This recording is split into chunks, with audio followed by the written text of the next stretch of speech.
उत्तर भारत के एक गांव कवलपुर में रहता था एक ईमानदार किसान नरसी राम। उसकी ज़मीन बंजर हो गई थी, बारिश नहीं होती थी और बैल भी बीमार पड़ गया था। नरसी राम फिर भी हार नहीं मानता था। हर दिन खेत में मेहनत करता और ऊपर वाले से एक चमत्कार की दुआ करता। एक दिन नरसी राम जंगल से लकड़ी लाते वक्त एक पुराने पीपल के नीचे बैठ गया। तभी एक हरे रंग का तोता, जिसकी चोंच लाल थी और आंखें सोने जैसी चमक रही थी, बोल पड़ा, नरसी राम, मुझे आज़ाद करो, मैं तुम्हारी मदद करूँगा। नरसी राम चौंका, लेकिन डरने के बजाय उसने पिंजरा खोला और तोते को आज़ाद कर दिया। तोता बोला, मैं कालकंठ हूँ, हज़ारों साल पुराना जादुई पक्षी। अब हर सुबह मैं तुम्हें एक रहस्य बताऊँगा, जिससे तुम्हारी ज़िंदगी बदल जाएगी। अगली सुबह कालकंठ ने कहा, अपने खेत में उत्तर दिशा में खुदाई करो, वहाँ कुछ मिलेगा। नरसी राम ने वैसा ही किया और वहाँ से निकली एक प्राचीन तांबे की गगरी, जिसमें थे जादुई बीज।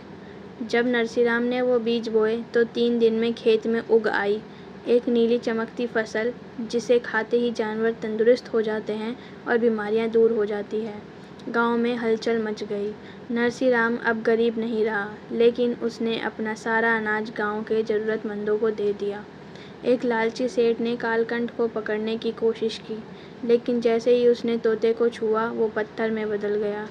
कालकंठ बोला, जो दया करता है उसे वरदान मिलता है, जो लालच करता है वह सब कुछ खो देता है।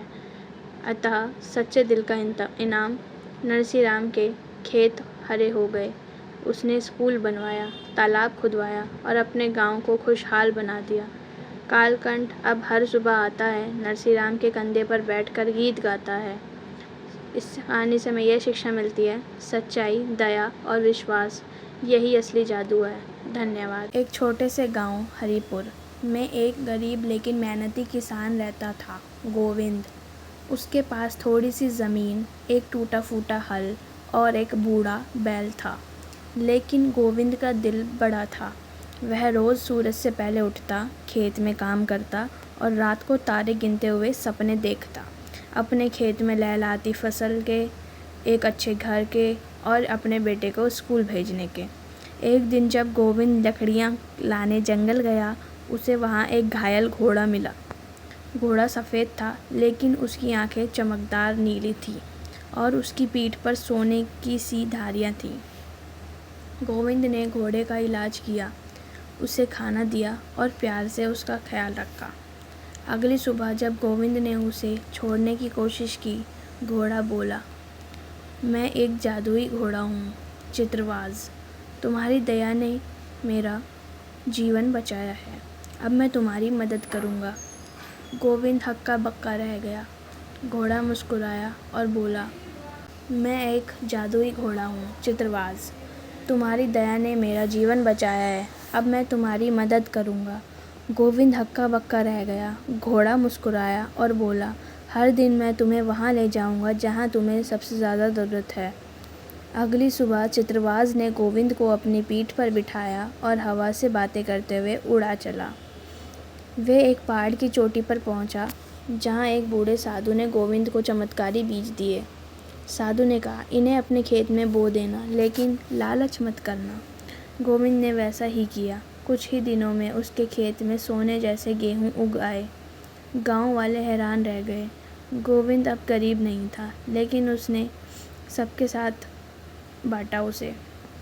लेकिन एक दिन गांव का एक लालची ज़मींदार उस घोड़े को चुराना चाहता था। उसने रात को चित्रवाज को बांध लिया और ज़बरदस्ती उस पर बैठा, लेकिन चित्रवाज गुस्से से आग बन गया और हवा में गायब हो गया। गोविंद दुखी था, पर उसने कभी घोड़े को बांधने की कोशिश नहीं की थी। अगली सुबह चित्रवाज खुद लौट आया। तुमने मुझे कभी कैद नहीं किया, इसलिए मैं हमेशा तुम्हारा रहूँगा, चित्रवाज बोला। अतः सपना हुआ सच। आज गोविंद के पास सब कुछ था, खेत, घर और बेटे की पढ़ाई। लेकिन वो हमेशा सिखाता था कि सच्चा जादू दिल की सच्चाई और मेहनत में होता है।